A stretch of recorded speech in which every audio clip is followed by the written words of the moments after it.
I'm Director of Retail for Colliers International, and I've been in the business actually a little over 40 years. I'm the oldest guy in my shop. I'm a little out of touch with some of the technology, but I get along fine. I'm what you call a relationship broker. So, and in our business, there's two types of brokers in retail. There's one that is a tenant specialist, exclusive tenant representative, or a project specialist. And I would fall in the category of a project broker. So in most cases, I'll work as an advocate for a developer or a property owner and help find sites, design sites, put projects together, and then ultimately lease them, sell them. Oftentimes I'll stay with them as an ongoing broker. I work all over Northern California. I put on about 35,000 miles a year on my car. So my market area extends throughout the Bay Area, from as far as, say, Santa Rosa to Gilroy and past. In the Valley, I've got projects as far down as Atwater and Merced and Modesto, Stockton, those kind of areas, and also Patterson. At this stage in my career, I'm often brought in to act as a project mentor or somebody, if a property owner is very early in the stages of realizing the potential for his property, they'll bring me in and I might work for 4 or 5 years on a project before I see a penny. So I just do it as a consulting basis, usually not paid. So I spend about 40% of my time doing business development and then 60% on actual production. I am a specialist in that I don't do office and industrial.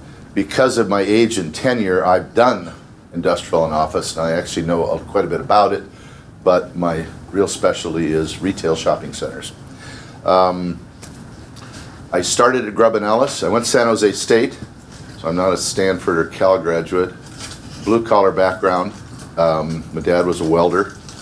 Eventually, I started my own company in the East Bay, McMasters and Wesson Commercial Real Estate, after I left Grubb & Ellis, and I built it into probably the largest regional brokerage, commercial brokerage company in Northern California. It had 7 or 8 offices. I also engaged as a partner in a development company, started a property management firm, did syndication, and a variety of other things. So I've owned about 4 or 5 companies. In about the mid-90s, my partner went through a rather nasty divorce, and it sort of ended our firm. He eventually took him 2.5 years to get through it. And when it was done, our partnership didn't survive it, and so he went on, a very good guy, Larry Westland, and moved back into brokerage. So ultimately I sold the firm to TRI Commercial and served as president of that in San Francisco for about 3 years, and then elected to go back into brokerage. I was already one of the older guys when I went back into brokerage. I'm a commission-only broker, so I don't work on salary. My income goes like this, depending on the economy and the business. I've had years where I've made a tremendous amount of money, ridiculous amount of money. I've had other years where I made nothing. So it's not a job my wife enjoys. She would rather I had a salary, I think. But in the good years, it's good. And hopefully you budget right and build a footing for yourself so that you can survive the 2009, 10, and 11 type economies. And we barely did. If you're living in Northern California, you know that you're probably spending more than you make anyway. And during the early years, I probably did the same. And I've had the same marriage all my life, so that part of it survived very well. My kids are all grown, so I work 6 and 7 days a week just because I love to do it. I'm a bit of a workaholic, maybe a little less now that I'm pushing 70, but I've always enjoyed my work, and I just love this industry. My business is one that interacts with architecture a lot. Every day, every week, I have some contact with architecture. It fosters my projects. I have architects that I work with just for ideas. I have architects on projects. I run into architects on listings and things I'm working on So you guys are an everyday part of my life.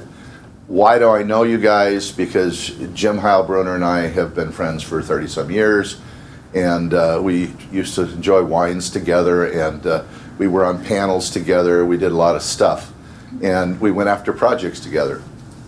We didn't have a lot of success because at various times in my career I might be working on just a couple of power centers and he's working on a hotel, and so I mean there wasn't necessarily always an opportunity for us to do business, but both of us recognized a long time ago that networking in anybody's business is bread and butter.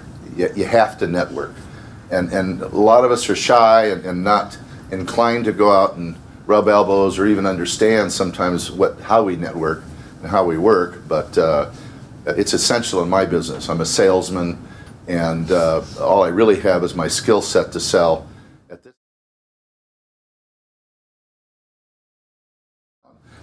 Your job, in my opinion, is more challenging than it's ever been, because it's kind of like, it used to be that we would just, the whole function was went inside of a building.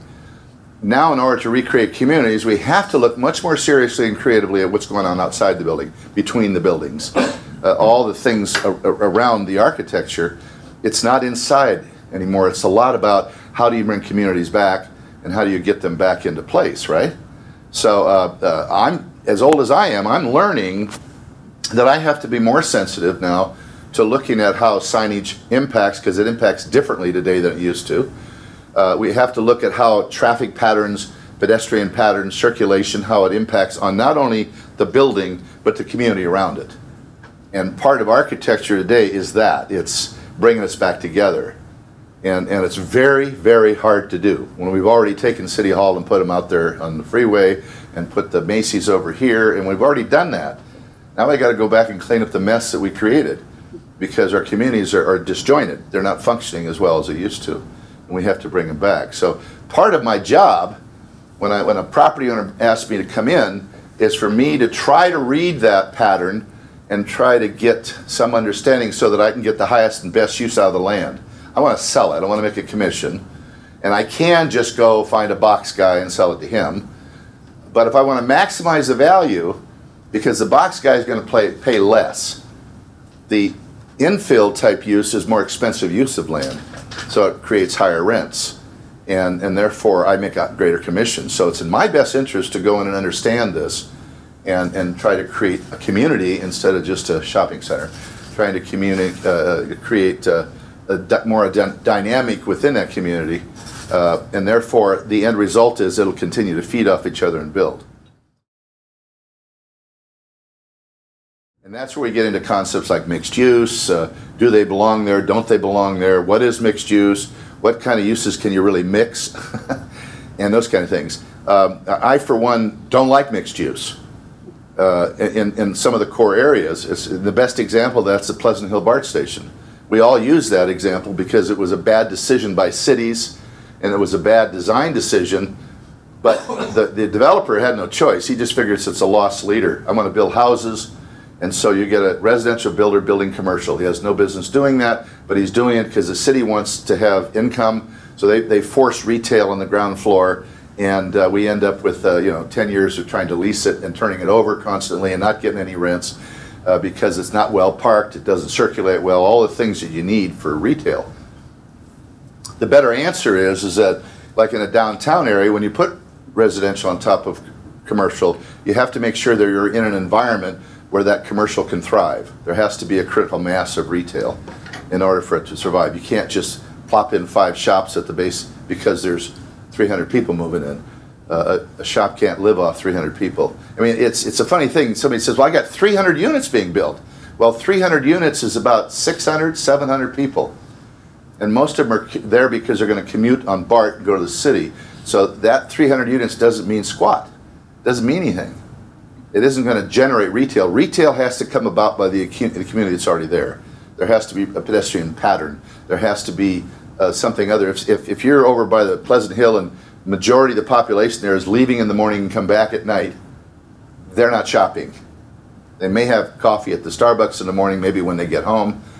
They may get their hair done or their nails fixed or something, but not much more.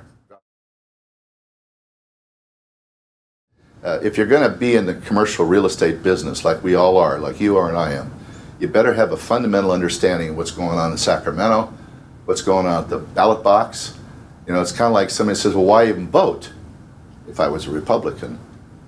I still feel that's a fundamental right that we have, and we need to have a voice no matter what. Right now, I don't feel like I have a voice in my business, because real estate's all about property rights. You know, my customer, my client, wants to protect his right to do what he wants to do with his property. That's fundamentally part of commercial real estate. So this whole thing about how we decide and how we regulate that land is fundamental to my livelihood. So I have to pay attention. But I think you do too. You know, you need to vote. The state came in and took all that redevelopment money away from them, and with it, it took with them the right to be able to develop the land the way they wanted to. They still have the rights, but more and more it's being funneled away from them. And the state is more and more, they're talking about, it's like you think about zoning, right? And we want to have an urban plan. It's smart for us all to get together and decide where those urban limits are, right? Now just think though that if all of a sudden you're just the one county out here and the other 7 counties are all more urban and you're rural, and they set this design right through the middle of your property. Now you're a property owner.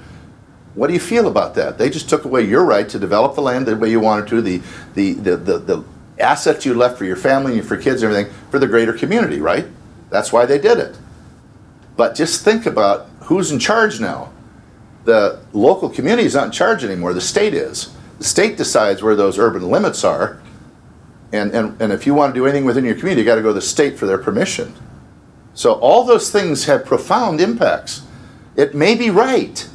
Maybe we should have these defined urban limits, but somebody just lost something in the process too. Somebody lost the right to do what they wanted to do with their land. Some community lost its ability to define what the future of its community is going to be. Somebody lost something in the process. These are very complicated issues. Very complicated issues. All right. My time's up.